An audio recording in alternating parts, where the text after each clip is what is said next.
Y- yung pong mga nagtatanong ng kaibahan ng may foliar at walang foliar na mais. Ito po yung walang foliar na mais. Linagyan ito ng napakaraming abono nung aking inupahang mag-abono dito dahil hindi ko sila nabantayan. Pati itong mga hindi dapat abonohan ay nilagyan nila ng abono. Ito, tingnan niyo po yung nilagyan po ito ng mga abono. Dahil alam nyo, hindi naman lahat ng tao ay may alam at magagaling.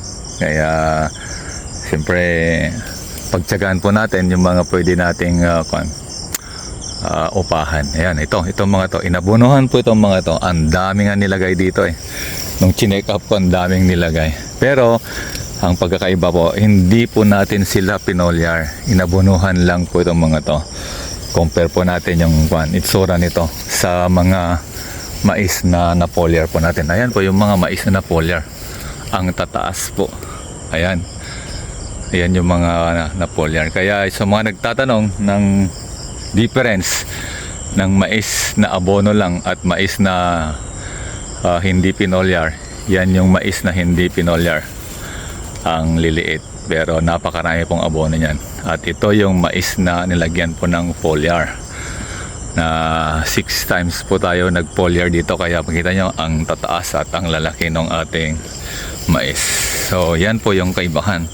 Kung gagamit ka ng foliar at hindi gagamit ng foliar. Ang gaganda po. So sundan nyo po yung ating mga sinasabing procedure para umani din po kayo ng marami. Ang lalaki sigurado talagang At naglagay po tayo dito ng chelated calcium that in case na may mga malalakas na hangin, hindi po basta babagsak o mapuputol o mababal itong ating mais. Two times din po tayo naglagay ng chelated calcium. Mas magaganda po yon kaysa mga available on the market na mga calcium. Kasi yung atin talagang kinostomize po natin yon para maganda yung ating mais. Bale, naglagay po tayo doon ng additional mga ingredients dahil sa customize para mas maganda yung ating mga alagang o pinapalaki na mais. Subukan po ninyo. Napaka-effective po ng ating mga ginagamit na foliar, yung maski herbicide, ano man po na ini-spray natin sa ating mga halaman kagaya nitong mais. Talagang kitang-kita mo yung epekto dahil gumagamit po tayo ng sticker. Ang sticker natin, isa sa talagang napatunayan nating pinakamaganda at pinakamabisa at hindi siya talaga patatalo sa mga ibang sticker. Gumagamit po tayo ng silhouette sa ating herbicide, kaya mayroon tayong timpla na yung glyphosate, sulfate at saka silhouette. Napakalakas po nun na pangdamo.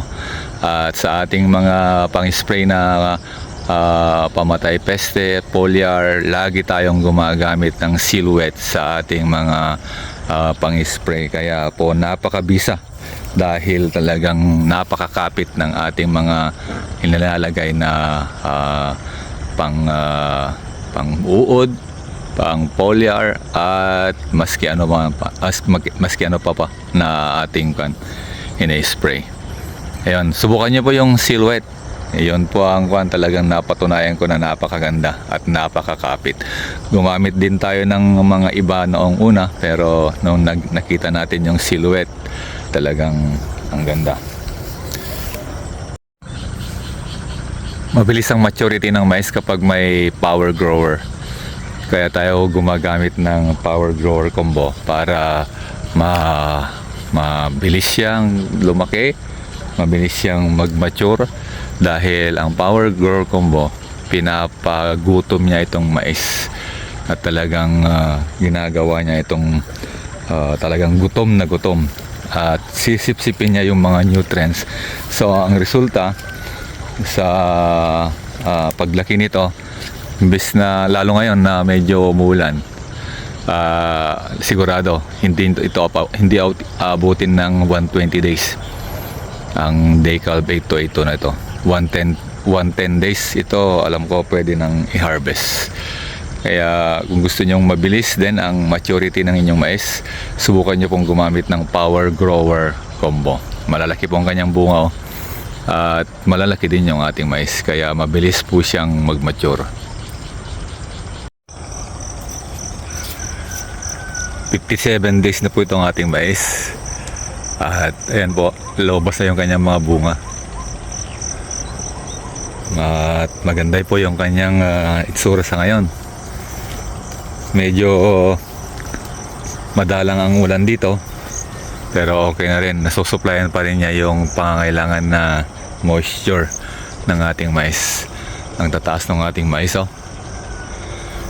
Nasa kung siguro yan,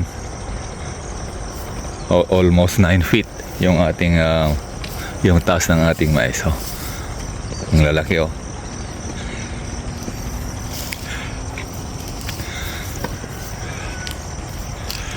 Hopefully walang mga malalakas na bagyo para okay yung magiging ani natin dito. Yung mga gustong masundan yung ating procedure, tingnan nyo po yung ating mga video. Nandun po yung mga guide kung paano tayo magpalaki ng mais. Sa katunayan, ito po yung nakikita nyo, napakaganda po ng ating mais, at napakaganda po ng kanyang tindig sa ngayon. So, ito na po yung resulta ng ilang taon nating pagtatanim ng mais. Ang dami natin natutunan, at patuloy tayong nag-i-improve, na kahit anong buwan ating pinapatunayan na maganda pa rin yung ating mais. Sa mga sa mga lugar kung saan walang ulan, ay pilitin niyo po na mag-invest sa patubig para hindi naman po sayang ang inyong mga gastos kung sakali magtatanim kayo ng mais. Dito kasi sa atin, kung walang ulan, yung patubig ang ating ginagamit, deep well po. Kaya gumagastos kami ng napakalaki. Umaabot kami ng mga almost mga 90,000 sa isang hektarya. Kasama hanggang na po yun, hanggang mabenta yung gastos na yun. At nababawi naman po natin dahil kung nakaka 10 tons tayo, higit kalahati po yung ating tubo. At mas mataas pa doon dahil talagang mas maganda po kasi yung ani kapag hindi umuulan kaysa ani kapag umuulan. Pero ngayong panahon na ito, dahil madalang yung ulan, maganda po yung ating mais. Hindi lang yung tindig ang maganda, kundi pati yung bunga, oh, ang gaganda din. Wala na siyang uod dahil ito po yung Decalbate 282. Talagang nag-epekto na po yung kanyang BT. Mamamatay po yung mga uod na kakain dyan kasi epekto na yung kanyang biotechnology, yung kanyang GMO. At kung kakainin niyang nauud ngayon, mamamatay sila. So ayan, halos na itur ko na kayo sa ating maisan. Pwede nyo pong gayahin yan, pwede nyo pong sundan yung ating mga procedure para magkaroon din kayo ng ganyang kakapal at kalalaki na mais.